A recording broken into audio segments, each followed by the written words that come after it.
Alors, Samuel, vu que tu es avec nous, ben moi, j'aimerais ça en profiter pour que tu nous racontes un peu, toi, ton cheminement. Qu'est-ce qui s'est passé? Tu n'es pas venu au monde avec l'espérance que tu viens de nous parler. Il s'est passé des choses. Alors, j'aimerais ça que tu me parles un peu de la transformation, ce que tu étais et comment Dieu a changé et métamorphosé ta vie. Oui. Je viens d'une super belle famille, une famille de 5 enfants. Moi, je suis en plein milieu, le mouton noir. J'ai 2 grandes sœurs, un petit frère et une petite sœur.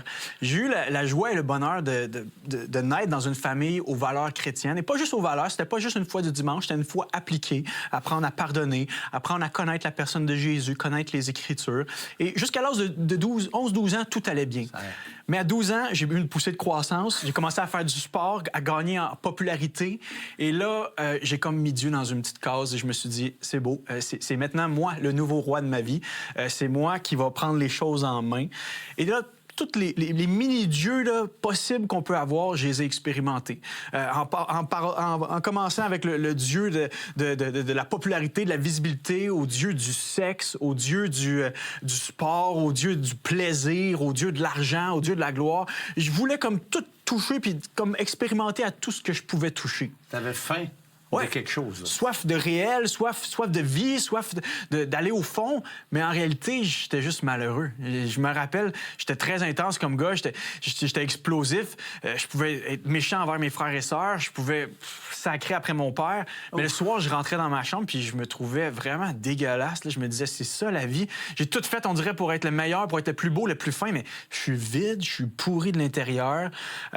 J'étais d'une violence. J'étais sur le bord de la DPJ, à un point tel que les profs disaient à mes parents, écoutez, là, votre gars, il est délinquant, puis non seulement ça, il en entraîne d'autres avec lui. On veut pas vous faire peur, madame, mais il finira pas le secondaire, là, tu sais. C'est le genre de paroles que j'ai eues sur ma vie quand j'étais ado.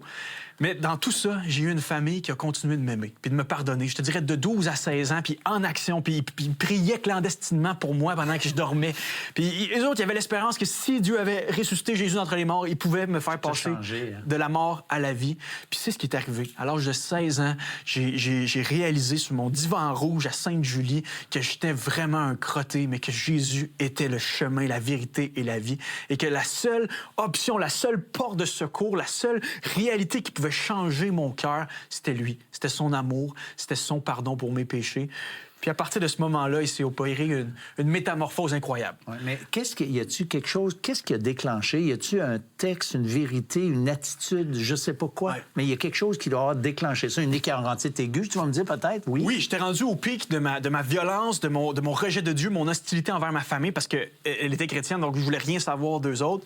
Le pic, ça a été le jour où j'ai poussé ma mère sur le comptoir pour avoir un scooter. Mais elle voulait pas que j'aie le scooter parce que je fuyais tellement vite à pied qu'elle me disait elle se disait que si j'ai un scooter, je le perds, mon gars. Je suis surpris. T'as l'air d'un gars très calme, tranquille. J'ai gardé le même mood, mais tu me fais penser à l'apôtre Paul, qui était full zélé pour sa religion, puis il est devenu extrêmement intense pour Dieu aussi. Alors, c'est bon? Oui, clairement, Dieu récupère nos personnalités. Hein? Amen. Puis c'est ça, ce jour-là où j'ai failli tuer ma mère parce qu'elle s'est perforée les côtes. Ouais, elle s'est cassée 2 côtes, elle est partie en ambulance. Et là, moi, je me disais, ça y est, c'est fini, ils vont me sortir de la maison. T'sais. Ma mère, elle revient à la maison. Quelques heures, quelques jours plus tard, je ne me rappelle plus des détails exactement, mais c'est ça, je me rappelle de ça. Je suis monté en haut. Je me dis, au moins, je suis peut-être cave dans ma folie, mais je vais aller m'excuser. C'est elle qui m'a mis au monde. J'ouvre la porte, ma mère me regarde, elle me dit, j'ai même pas le temps de parler. Elle me dit, Sam, je t'aime, je te pardonne. Je sais pas, toi, où est-ce que tu t'en vas avec ta vie, mais je sais que tu t'en vas pas dans la bonne direction. Il serait temps que tu changes ta vie. Là, ça venait de me pointer un poignard dans le cœur.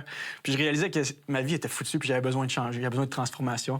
Puis quelques semaines après, à genoux sur mon divan rouge, je criais à Dieu, puis je disais, Seigneur, change-moi. Puis il m'a changé. Parce que quelques jours après, j'étais capable d'aimer mes frères et sœurs. Un point tel que mes frères et sœurs disaient à mes parents, c'est quoi, là, il nous prépare un mauvais coup.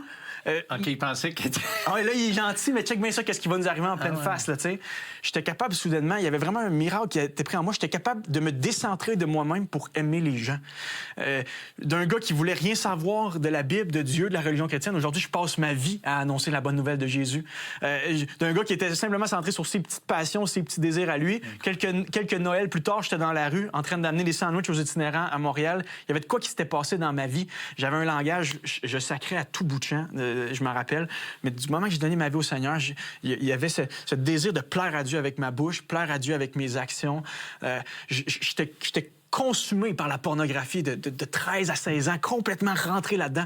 Puis à partir de 16 ans, je suis pas devenu parfait, mais il y avait ce désir à l'intérieur de moi d'honorer Dieu à travers mon corps, à travers ma sexualité. Puis aujourd'hui, je suis marié, j'ai 2 enfants, j'aime ma femme, puis je suis engagé à elle. Tu peux pas me dire que Jésus n'est pas ressuscité. Je suis une résurrection. C'est ça. Hey, merci, parce que au fond, ce que tu as vécu, j'ai vécu quelque chose un peu semblable. Là. Je pense pas que j'étais autant intense que toi, mais cette transformation, elle est vraiment pour chacun d'entre nous. Alors, c'est à vous, aujourd'hui, encore une fois, de faire cette réflexion et d'écouter ce que Dieu a à nous dire. Vous avez des questions ou des commentaires sur ce que vous venez d'entendre? Contactez-nous par téléphone ou réagissez sur les médias sociaux.